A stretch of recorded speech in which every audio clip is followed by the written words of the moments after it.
Aceh Explore menampilkan halaqah dari Masjid Raya Baitur Rahman Banda Aceh. Subscribe, komen, like, dan share. Assalamualaikum warahmatullahi wabarakatuh.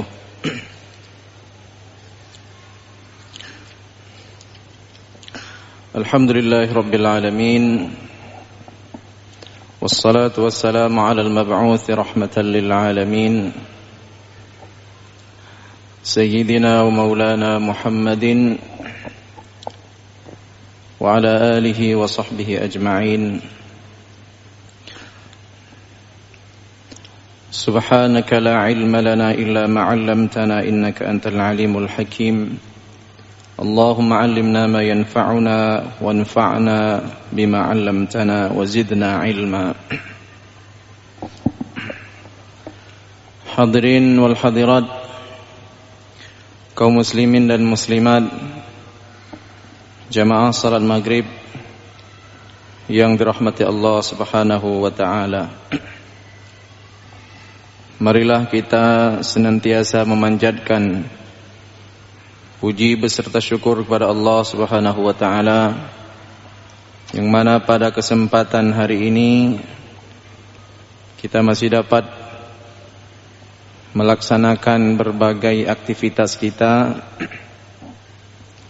baik yang berhubungan dengan dunia kita maupun yang orientasi akhirat kita.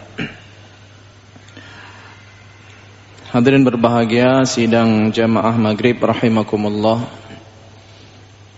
Marilah kita duduk sejenak sambil kita menunggu pelaksanaan salat Isya, yang mana pada malam ini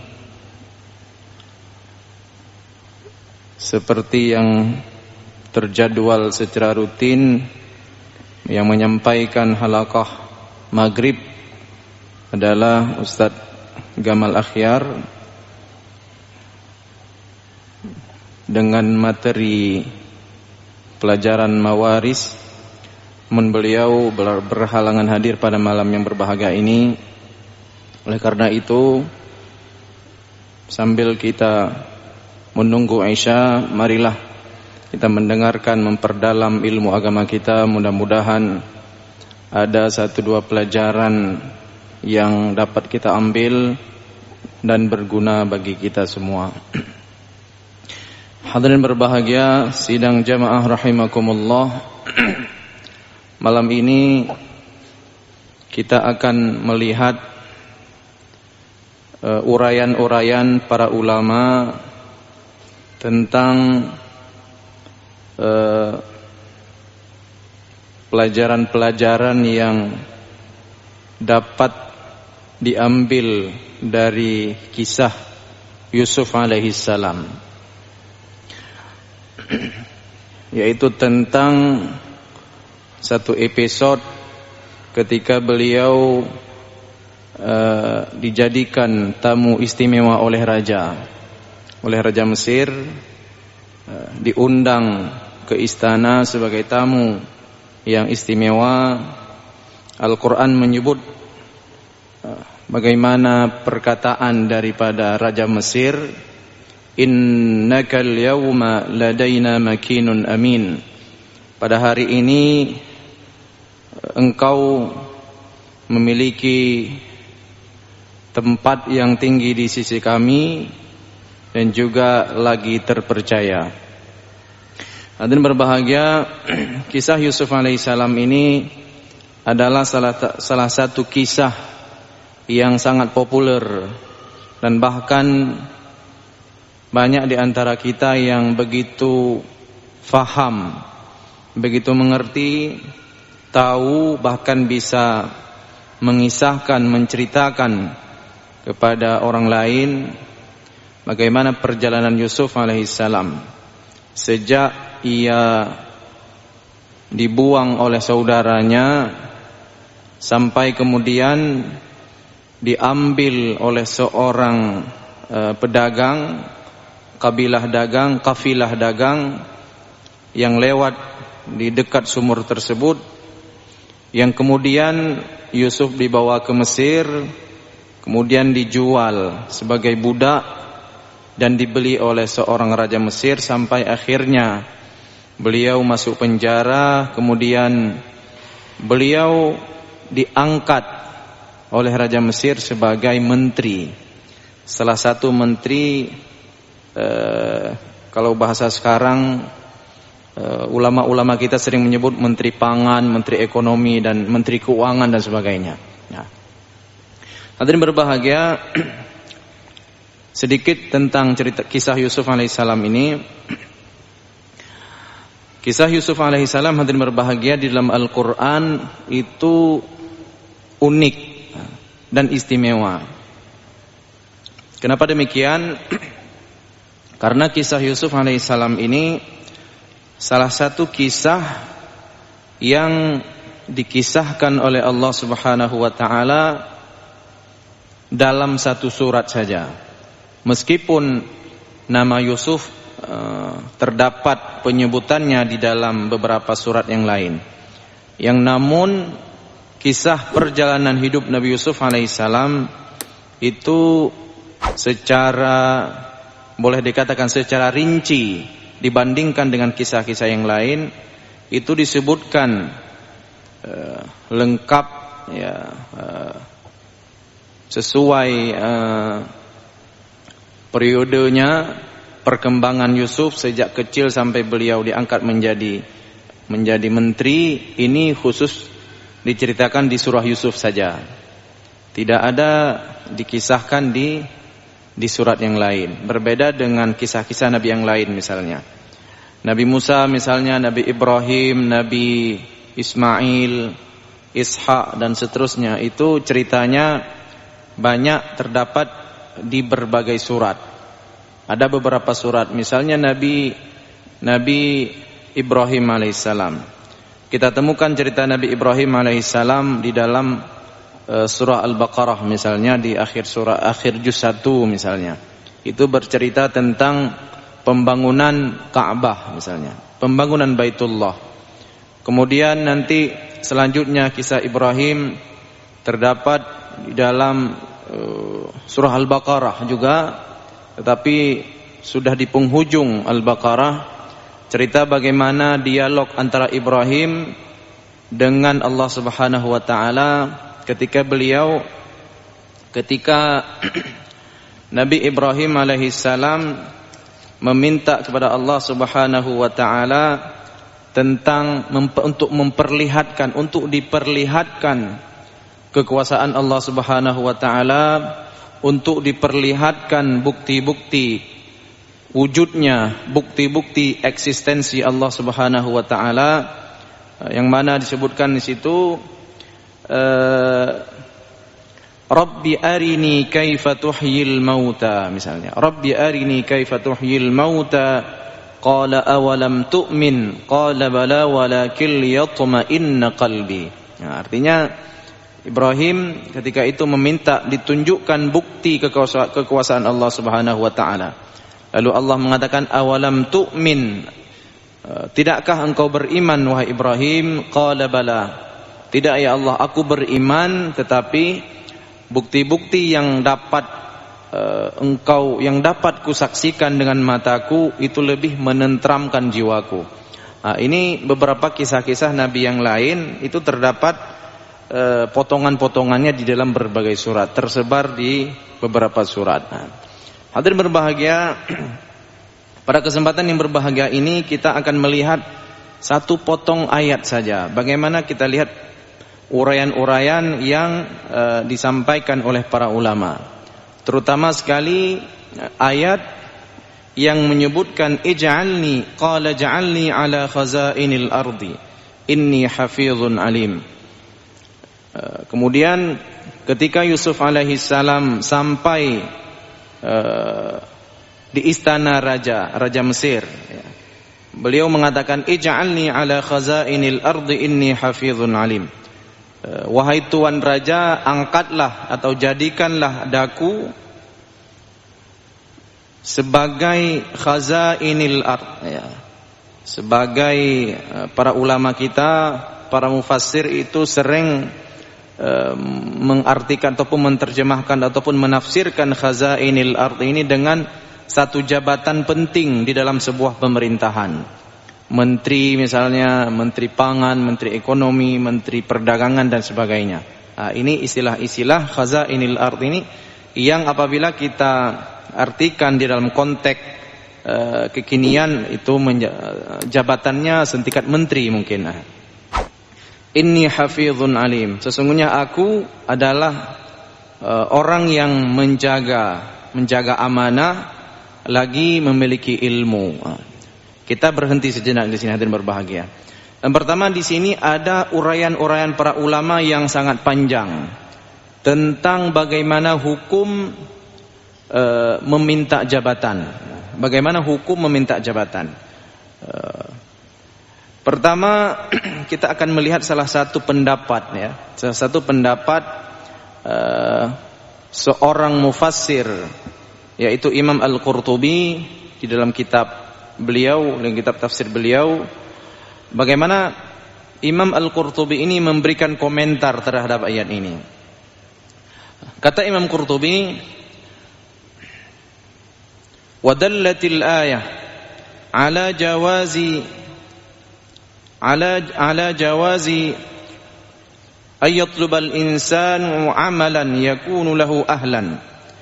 Yang pertama Imam Qurtubi menyebutkan bahwa ini konteks ayat ini.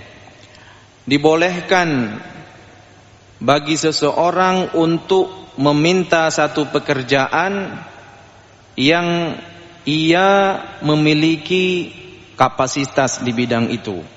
Artinya dibolehkan meminta satu jabatan apabila dia yakin betul bahwa ia memiliki ilmu, memiliki kapasitas. Kemudian hadirin berbahagia, beliau juga menyebutkan karena nanti para ulama itu ketika menguraikan ayat ini juga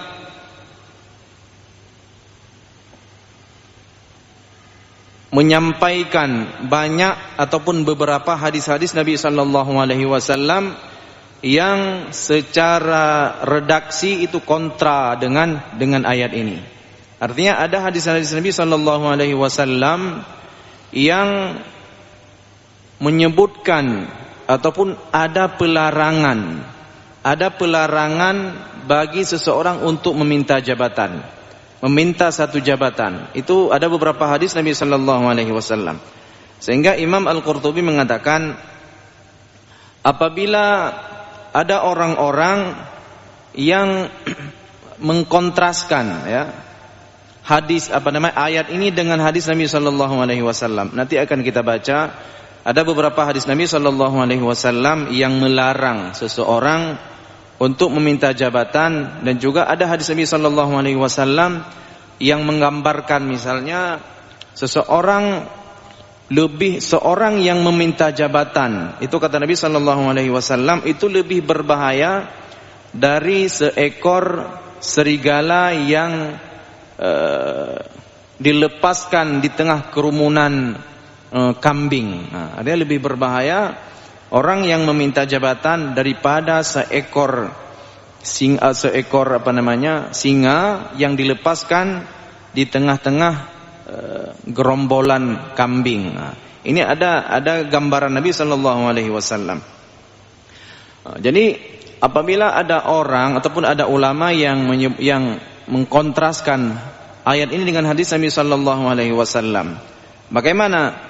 Kemudian beliau menjawab, katanya awalan anna Yusuf alaihi salam innama talaba al-wilayata li'annahu alima annahu la ahadun yaqumu maqamahu fil adli wal islahi wa tawsilil fuqara'i ila huquqihim. Ini dalam konteks Yusuf ya. Artinya tentunya ayat ini itu berbicara tentang Yusuf. Siapa Yusuf itu? Yusuf itu seorang nabi. Seorang nabi yang diutus oleh Allah Subhanahu wa taala. Tidak mungkin seorang nabi itu minta suka-suka. Pasti ini berdasarkan bimbingan wahyu. Jadi tidak boleh kita bawa ke dalam konteks kita. Jadi mentang-mentang ada ayat seperti ini maka orang cenderung misalnya itu ada ayat yang membolehkan. Tidak seperti itu. Ini ada pengkhususan. Kata beliau, Yusuf alaihi salam itu meminta jabatan, meminta satu kewenangan, li'annahu alima, karena beliau pada saat itu mengetahui betul tidak ada seorang pun di Mesir ketika itu yang mampu mengemban amanah ini, yang mampu menjalankan amanah ini dengan adil, ya. La ahadun yaqumu maqamahu fil adli wal islahi wa tawsilil fuqara'i ila huquqihim. Artinya tidak ada orang yang dijamin lebih berkeadilan daripada Yusuf alaihissalam ketika itu. Untuk apalagi Mesir itu diambang masa penceklik, ya, krisis pangan. Tentunya ketika kondisi krisis pangan itu sangat dibutuhkan satu sosok, satu pemimpin, ya, satu orang yang memanage tentang pangan itu betul-betul orang-orang yang dijamin dia akan berlaku adil. Nah, ini dalam konteks Yusuf alaihissalam. Nah, kemudian yang kedua, ini pendapat ulama lain, ada uraian-uraian tentang ayat ini, ulama lain juga berpendapat. Jadi Yusuf alaihissalam itu ketika meminta jabatan pasti di bawah bimbingan wahyu. Di bawah bimbingan wahyu, tidak mungkin, ya, tidak mungkin bukan berdasarkan bimbingan wahyu Allah Subhanahu wa taala. Nah, kemudian hadirin berbahagia, Nabi sallallahu alaihi wasallam itu pernah menyampaikan beberapa hadis tentang beliau memberikan perhatian khusus pada bab ini. Memberikan perhatian khusus pada masalah ini, masalah jabatan, atau disebut juga di dalam istilah hadis Nabi sallallahu alaihi wasallam al-imarah, artinya jabatan, ya. Misalnya ada hadis yang menyebutkan ya Abdurrahman, ini Abdurrahman bin Samurah maksudnya, la tas'alil imarah, la tas'alil imarata, janganlah engkau meminta kekuasaan. Fa innaka in u'titaha an mas'alatin wukilta ilaiha, wahai Abdurrahman, jangan pernah engkau meminta jabatan atau meminta satu kewenangan di dalam mengurus satu permasalahan apabila jika engkau diberi kekuasaan tanpa memintanya, maka engkau akan ditolong untuk menjalankannya. Ini ada redaksi hadis selanjutnya. Namun jika engkau diberi kekuasaan karena memintanya, engkau akan dibebani dalam menjalankan kekuasaan tersebut. Ini semacam warning dari Nabi sallallahu alaihi wasallam. Jadi ketika ada orang yang meminta, maka di situ apabila dia mendapatkan sesuatu dengan cara, kalau bahasa sekarang itu dengan cara tidak resmi, atau bahasa sekarang itu bahasa yang paling ekstrim itu lobby tingkat tinggi lah, ini bahasa sekarang, ya. Maka isyarat Nabi sallallahu alaihi wasallam itu tidak akan ditolong, kata Nabi sallallahu alaihi wasallam, tidak akan dibimbing. Berbeda dengan orang yang mendapatkan sebuah jabatan bukan karena meminta-minta, maka dia akan mendapat bimbingan untuk menjalankannya, akan ditolong. Siapa yang menolong? Tuhan Allah Subhanahu wa taala. Hadirin berbahagia, ada lagi hadis Nabi sallallahu alaihi wasallam, misalnya la ya Abadzar. Ini juga dijadikan dalil ini ataupun hadis ini oleh para ulama yang cenderung melarang, ya, yang cenderung melarang seseorang untuk meminta jabatan. Ya Abadzar, misalnya innaka dha'ifun wa innaha amanah wa innaha yaumal qiyamati khizyun wa nadamah illa man akhadha bihaqqiha wa adda alladhi alaihi fiha. Kemudian Nabi sallallahu alaihi wasallam berkata atau menasihati Abu Dzar, engkau seorang yang lemah wahai Abu Dzar. Meskipun ini nanti ada penjelasan para ulama, maksudnya jabatan dalam wilayah yang bagaimana? Karena nanti juga ada perbedaan ulama, ada perbedaan pendapat para ulama tentang yang pelarangan itu maksudnya al-imarah yang bagaimana? Apakah mengelola sebuah negara, mengelola sebuah badan, mengelola sebuah institusi, mengelola sebuah apa yayasan atau apa? Tentunya ini berbeda tingkat tingkat kapasitas yang dibutuhkan. Tentunya orang yang mampu mengelola sebuah organisasi belum tentu mampu mengelola sebuah negara misalnya. Ini tentunya nanti ada perbedaan para ulama tentang hadis tersebut. Hadirin berbahagia, kemudian yang ingin ataupun yang menjadi titik penting ya pembahasan ataupun uraian-uraian para ulama di dalam ayat ini adalah inni hafizun alim. Ini menarik sekali, inni hafizun alim. Itu cenderung diterjemahkan ataupun ditafsirkan oleh para ulama hafizun alim ini dua syarat di dalam sebuah kepemimpinan. Yang pertama adalah punya hafidh. Hafidh itu dalam bahasa kalau kita terjemahkan itu menjaga, orang yang bisa menjaga dalam konteks kepemimpinan yang amanah misalnya ya. Kemudian dalam istilah-istilah sekarang itu juga disebut dengan integritas misalnya. Dalam bahasa-bahasa sosial itu moral misalnya, etika seorang pemimpin, moral seorang pemimpin. Ini masuk ke dalam itu. Kemudian alim itu punya ilmu, punya kapasitas bahasa sekarang, punya ilmu, dia punya betul-betul bisa memimpin. Bukan sekedar punya kemauan, punya semangat tapi tidak punya ilmu. Ini tentunya dua syarat ini yang tidak boleh tidak harus ada pada diri seseorang yang akan maju sebagai pemimpin. Kemudian yang menarik dan berbahagia di sini adalah yang menarik di sini dan ini menjadi uraian yang barangkali penting sekali untuk kita fahami. Kenapa di sini Allah Subhanahu wa taala mendahulukan kata hafizun daripada alimun. Hafizun alimun. Jadi secara terbalik kita mengatakan begini, kenapa tidak Allah mengatakan ini maksudnya Yusuf mengatakan inni alimun hafizun misalnya. Kenapa tidak? Kenapa didahulukan hafizun ya? Hafidh itu amanah kalau bahasa yang mudah kita fahami. Alim itu punya kapasitas, punya ilmu. Kenapa didahulukan amanah daripada ilmu? Ulama-ulama kita dalam menguraikan ayat ini hadirin berbahagia, menguraikan, menjelaskan bahwa di dalam kepemimpinan, dalam konteks kepemimpinan itu amanah itu jauh lebih penting daripada sekedar punya ilmu. Orang yang bermoral itu jauh lebih penting daripada orang berilmu dalam memimpin dalam menjadi seorang pemimpin.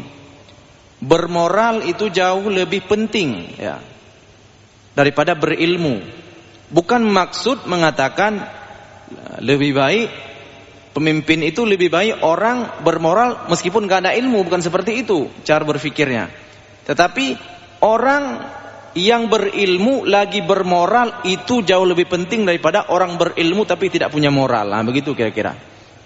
Hadirin berbahagia, kalau kita melihat realitas ya, realitas ini fakta.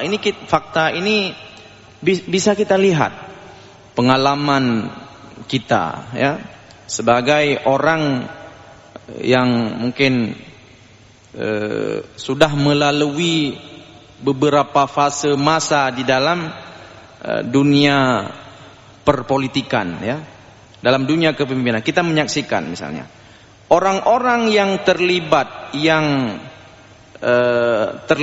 di dalam tanda kutip ya mengkhianati sebuah amanah dalam konteks kepemimpinan itu bukan orang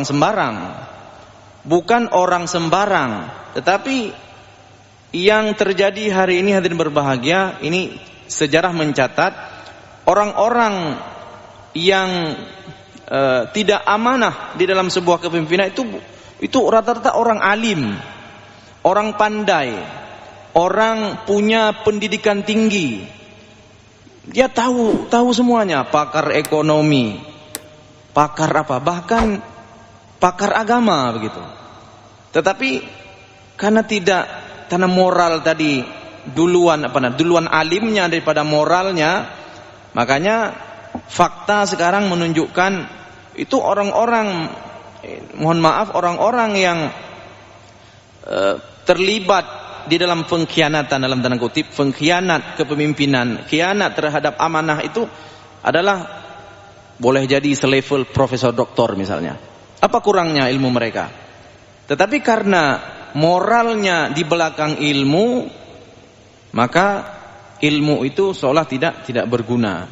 Makanya uraian ulama ketika menguraikan tentang ayat ini, hadirin berbahagia, itu menarik sekali. Kenapa Allah Subhanahu wa taala ketika menyampaikan kisah Yusuf kepada kita, kenapa duluan hafizun daripada alimun? Ini ada sirrunnya, ada rahasianya. Kenapa didahulukan hafizun?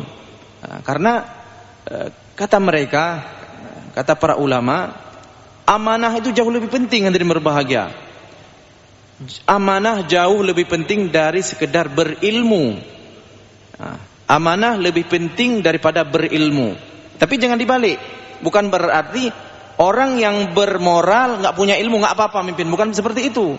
Artinya apabila ada orang alim, orang berpengetahuan, punya pendidikan, dan dia punya moral, maka itu yang paling cocok.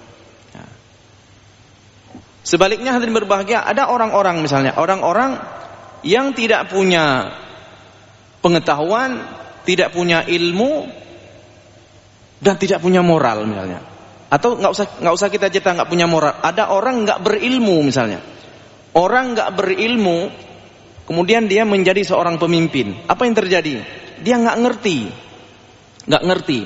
Semua kebijakan yang dia jalankan itu disetir dari belakang misalnya. Maka fakta juga ada beberapa kasus misalnya di negeri kita, di daerah kita, atau jangan cerita di daerah kita, di negara kita secara lebih luas. Ada orang-orang yang nggak ngerti masuk penjara gara-gara nggak ngerti. Oh ini Pak, ini boleh kita ini misalnya. Karena dia nggak ngerti, jadi dimanfaatkan oleh orang pintar. Bahasa Acehnya, banyak pemimpin yang meramah gara-gara tidak berilmu. Karena itu hadirin berbahagia, idealnya dua ini menjadi syarat utama dalam sebuah kepemimpinan. Tetapi moral itu jauh lebih penting daripada sekedar punya ilmu. Kita melihat misalnya Nabi SAW, dalam konteks beliau seorang nabi, yang beliau yang satu-satunya yang dipuji oleh Allah Subhanahu wa taala dari Nabi sallallahu alaihi wasallam itu karena akhlaknya. Tidak dipuji hal-hal yang lain. Wa innaka la'ala khuluqin azim. Pujian Allah kepada Nabi sallallahu alaihi wasallam itu karena moralnya. Bukan karena pencapaian penaklukan misalnya ketika Nabi memimpin di Madinah, Islam bergerak ke Syam, terus seterusnya ke Afrika, bukan itu yang Allah puji. Tapi yang Allah puji itu karena khuluqin azim. Nabi sallallahu alaihi wasallam itu punya akhlak yang sangat tinggi, punya moral yang luar biasa. Nah, di dalam menjalankan kepemimpinan tentunya Nabi sallallahu alaihi wasallam itu berdasarkan wahyu bimbingan Allah Subhanahu wa taala. Karena itu hadirin berbahagia, penting sekali amanah dalam sebuah kepemimpinan. Dan juga ilmu juga tidak kalah penting. Bahkan Nabi sallallahu alaihi wasallam pernah mengisyaratkan dalam sebuah hadis, apabila sebuah perkara diberikan kepada yang bukan ahlinya, fantaziris sa'ah, maka tunggulah kehancuran. Idza wusidal amru ila ghairi ahlihi fantadhiris sa'ah.